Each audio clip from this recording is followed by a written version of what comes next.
Edema pulmonar cardiogénico. Esto se trata de una acumulación de líquido en espacios extravasculares, intersticiales o en tejidos propios del pulmón a causa de una patología cardíaca. Se trata de una complicación bastante importante y de la cual tocaremos algunos puntos a continuación. El capilar pulmonar se encuentra revestido por células endoteliales y rodeado por un espacio intersticial. Muchas veces este intersticio es estrecho de un lado del capilar, donde se forma por la fusión de dos membranas basales, mientras que el otro es más ancho. Entre los espacios intersticial y alveolar se encuentra el epitelio alveolar, compuesto predominantemente por células de tipo 1. Este endotelio es sumamente permeable al agua y a muchos solutos, que incluyen moléculas pequeñas y también iones. Las proteínas tienen un movimiento limitado a través del endotelio. Por el contrario, el epitelio alveolar es mucho menos permeable e incluso a los iones pequeños que resulta imposible el pasaje por difusión pasiva. Así tenemos las fuerzas hidrostáticas, que tienden a desplazar el líquido fuera del capilar hacia el espacio intersticial, mientras que las fuerzas osmóticas tienden a mantenerlo adentro, a través del equilibrio de Starling. Ok, ahora bien, hablando sobre los mecanismos fisiopatológicos envueltos dentro del edema pulmonar cardiogénico, vamos a tener que esto va a resultar a consecuencia de un aumento de presiones retrógradas provenientes de las cavidades cardíacas, lo que va a provocar un aumento de la presión hidrostática capilar en los lechos pulmonares, con su consecuente disminución de la presión oncótica o coloidosmótica de estos capilares. Es así como se va a iniciar la salida de agua y proteínas de dichos capilares, inundando el espacio intersticial en primera instancia. En este estadio es poco probable su diagnóstico, es de difícil observación o de difícil auscultación con relación al examen físico. En un estadio más avanzado, el agua que ha salido de estos capilares sanguíneos inicia la inundación alveolar. Es decir, ahora son los alvéolos los que se están llenando del agua, lo cual va a, por supuesto, disminuir sus superficies de intercambio y se va a ver afecta la respiración. Este estadio es mucho más evidente y mucho más fácil de diagnosticar en los pacientes. Además, significa una emergencia, por lo que el paciente debe ser atendido de forma inmediata. El riesgo de hipoxemia es latente. A continuación le voy a hablar sobre el aumento de la presión hidrostática capilar. Esta suele ser la principal causa de un edema pulmonar. También suele estar relacionado con los infartos agudos del miocardio y deficiencias del ventrículo izquierdo. Todas estas condiciones van a generar que la aurícula izquierda se genere una elevación, lo cual va a generar una presión sobre los capilares pulmonares y venosas. Sobre si hay edema o no va a depender de la velocidad de la presión. Por ejemplo, en una esternosis mitral, el tiempo de presión va a ser alrededor de 2 años de elevación, lo cual es diferente a un infarto agudo del miocardio, donde la presión va a ser más rápido.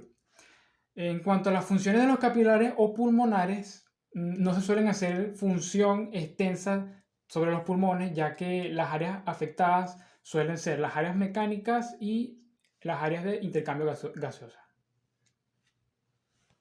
En cuanto a las características clínicas de esta patología, se suelen encontrar signos y síntomas como la tos, la disnea, la actrognia, las crepitaciones y un corazón hipertrofiado.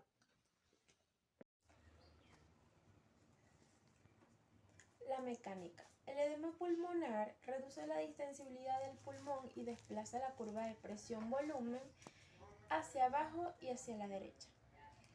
Un factor importante en este caso es la inundación alveolar, que provoca reducción del volumen de las unidades del pulmón afectado, como consecuencia del aumento de las fuerzas de tensión superficial, y reduce su participación en la curva de presión-volumen. Los pulmones edematizados necesitan presiones de expansión anormalmente grandes durante la ventilación asistida y tienden a colapsarse hasta volúmenes anormalmente pequeños, cuando no se les distiende en forma activa. En los casos típicos, la resistencia de la vía aérea está aumentada, sobre todo si alguna de las de mayor tamaño contienen líquido de edema.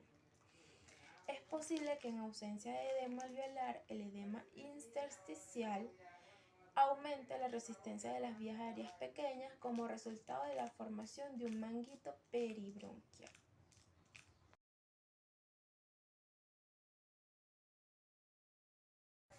Intercambio gaseoso. El edema intersticial tiene pocos efectos sobre el intercambio gaseoso pulmonar. En algunas ocasiones, la reducción de la capacidad de difusión ha sido atribuida al engrosamiento edematoso de la barrera hematogaseosa, pero las pruebas son muy escasas. Es posible que los manguitos de edema intersticial que rodean a las vías aéreas pequeñas produzcan una ventilación intermitente de las regiones inferiores del pulmón que conduzca a la hipoxemia. Pero la importancia de este fenómeno no ha sido comprobada en la práctica. El edema alveolar produce hipoxemia, sobre todo por el flujo sanguíneo a las unidades no ventiladas. Estas unidades pueden ser alvéolos muy edematosos o unidades abastecidas por vías aéreas completamente obstruidas por líquido. La vasoconstricción hipóxica tiende a reducir el cortocircuito verdadero, pero a menudo este es grande, del orden del 50% o más del flujo sanguíneo pulmonar total en el edema grave. La ventilación mecánica con presión positiva al final de la expiración suele reducir de manera sustancial el volumen del cortocircuito, sobre todo porque elimina el líquido del edema de algunas de las vías aéreas más grandes, aunque puede no reducir el agua pulmonar total.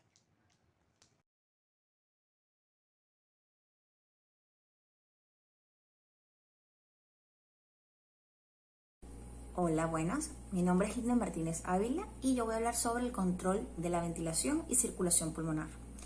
En el caso del control de la ventilación, lo típico es que los pacientes con edema pulmonar tengan una respiración rápida y superficial. Este patrón respiratorio puede ser causado por la estimulación de los receptores J en las paredes alveolares y tal vez en otros aferentes vagales.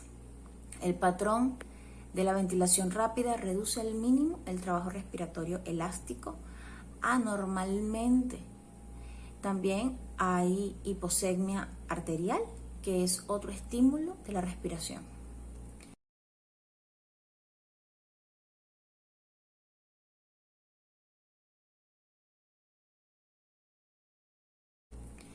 En el caso de la circulación pulmonar, la resistencia vascular pulmonar se eleva y la vasoconstricción hipóxica de las áreas mal ventiladas o no ventiladas es uno de los mecanismos responsables de ello. Además, es probable que la formación de manguitos perivasculares aumente la resistencia de los vasos extraalveolares. Otros factores posibles son el colapso parcial de los alvéolos edematizados y el edema de la pared alveolar, lo que puede comprimir los capilares o también deformarlos. La distribución topográfica del flujo sanguíneo a veces es alterada por el edema intersticial. El gradiente normal del vértice a la base se invierte y eso determina el flujo apical supera el basal, o sea, el flujo apical supera el basal debido a el gradiente normal del vértice, pues. Esto es más común en los pacientes con estenosis mitral. La causa no se conoce muy bien, pero es posible que los manguitos perivasculares aumenten la resistencia de los vasos de las zonas inferiores, debido a que allí el pulmón se encuentra menos expandido. Esta distribución invertida no se observan las formas no cardiogénicas de edema, como por ejemplo el SDRA. Muchísimas gracias.